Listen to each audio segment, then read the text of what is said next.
মঞ্জুর সংসারে সবাইকে স্বাগত জানাই।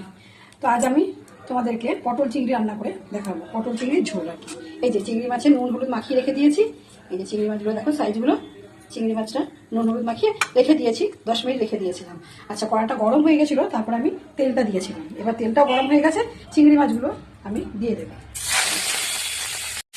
এবার চিংড়ি মাছটা আমি বেশি ভাজবো না, হালকা ভাজবো। বেশি ভাজলে চামড়া চামড়া হয়ে যায় চিংড়ি মাছ, স্বাদ পাওয়া যায় না। চিংড়ি মাছটা আমি হালকা ভেজে নেব।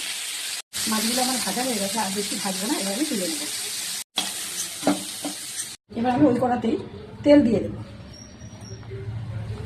তেলের মধ্যে আমি সামান্য জিরে দিয়ে দেবো, দিয়ে এবার একটু নেড়ে দেবো। রেখেছি পটল আলু, এবার আলু পটলটা তেলের মধ্যে দিয়ে দেবো। আর পটলটা একটু লাল লাল করে ভেজে দেবো।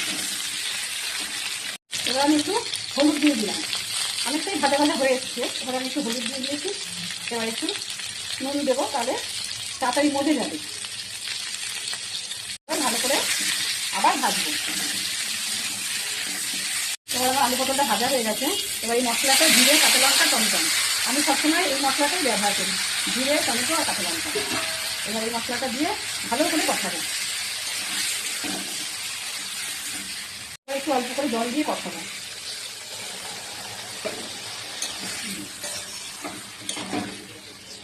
এই যে ঝোলটা শুকিয়ে এসছে, এইবার এর সাথে মাছটাকেও একটু কষাবো। নাহলে মাছটা তো হালকা হয়ে গেছে, একটু না কষালে পরে ঝোলে দিলে পরে একটা কেমন একটা লাগবে খেতে। এবার এর সাথে ভালো করে মাছটাকে কষিয়ে নেব। মাছটা কষানো হয়ে গেছে, এবার জল দিয়ে দেবো।